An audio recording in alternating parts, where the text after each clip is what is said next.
Kotahi is a New Zealand-based freight management partnership.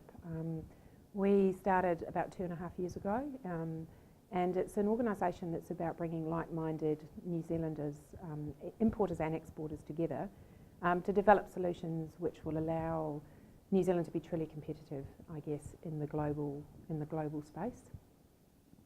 Culturally, we're an organisation that's very inclusive and very values-based.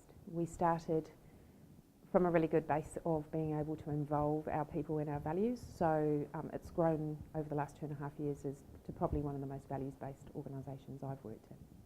Probably the biggest organisational challenge for us is we're small. We're a large company by New Zealand standards in terms of turnover, but in terms of people, we're only 48, just under 50 people at the moment.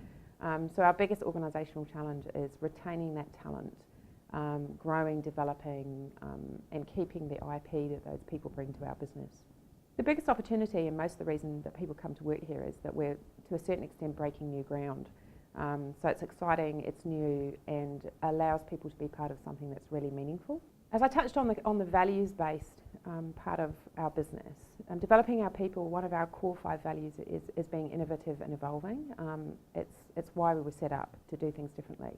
So developing our people, some people find innovation really easy, other people it's a bit of a stretch. So giving people the competency and the confidence to do things differently is really important, so a core part of developing our people.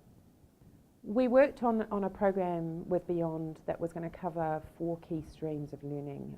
The first being people, so people and team we called it, but that's predominantly around leadership, but also self-awareness and the ability to operate as an effective team rather than silos. The second was customer, which again was really important for us. Developing a true understanding of what great customer experience is like.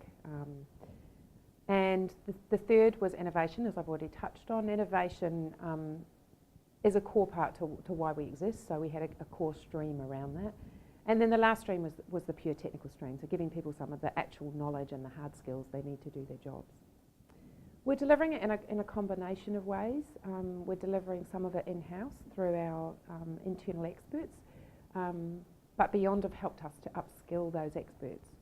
So to start with, we identified those people who weren't naturally going to be trainers or facilitators, but who were going to be able to provide some content in what we're calling the Masterclass series. And so we're doing some in-house and we're doing some externally at the Beyond location, but it's a combined approach. We do a mixture of some shorter, I guess, interactive workshops in-house, and some of the workshops we run externally, we're never really taking people away from their desk from days at a time. We're doing pre-work, post-work, that kind of stuff. So it's very ongoing, connected and collaborative, I guess, is what I'd describe it as. We had to plan quite carefully when we ran training. So we plan that around our masterclasses, for example, are lunch and learn type sessions, and we've tried to make sure that we avoid the peak times in our business. We're quite seasonal.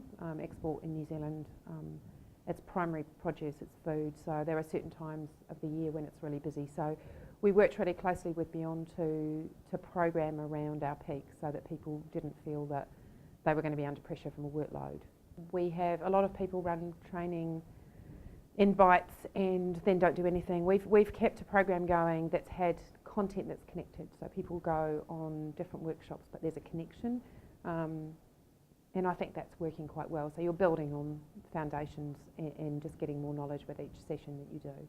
As an HR manager, I sit on the leadership team, and so my role is predominantly to influence the leadership table around why this is important, but also to work very closely with Beyond to define the content that's going to be most appropriate to our business, so that it's really targeted and focused on the Kotahi values and the Kotahi learning that we need. I've also got Christine, who is our learning and development consultant. She has a more active day-to-day involvement with ensuring that the right people are attending the right courses and the right workshops. She's worked with me in developing our competency framework and is now sitting down regularly with managers to ensure that the gaps that we've identified for individuals are being appropriately addressed. and that they're getting what they need from their sessions. So she follows up with managers afterwards to kind of prompt them about the importance of, here's what your person did, here's the conversation you can have at your next one-on-one to see what they got from that particular learning initiative. So it's very proactive. I think that you can involve a third party, and in my case, a business our side, it was really important that we could outsource what was a very key part of our HR offering, but you can't outsource it totally. You've got to stay connected. Otherwise it just becomes, you know, courses that people are going on, and managers don't really understand the content. I think the biggest impact that the program, that the Learning Pathways had, all of the streams have been good, but the customer stream has had a huge impact, and it's tangible. We have moved our customer engagement scores and our net promoter scores by huge margins in a short time, and some of that has to be attributed to the work that we've done in the customer stream. So we're really excited by that. You know, we've now got world-class customer engagement scores, so that's awesome, and we're really pleased with that. People are still really enthused by the program. They're still keen to take part. All of our workshops have been fully committed to. I don't think we've run anything that hasn't had a full complement of participants. The feedback that I get from both new entrants through the induction program and people who've exited is that they haven't experienced this kind of approach to learning before, and they feel quite privileged to be working in an organisation that actually genuinely gives its time and money and attention to their development. So it's great, and so it's affecting our engagement scores too. They're really happy. I think the key is to really focus on the big ticket items. You know, you can't do everything. We'd all like to, but there's just not enough time or money. So making sure that you're targeting the really big ticket items and the ones that are going to have the biggest impact on your business. So in our case, the innovation and the customer piece.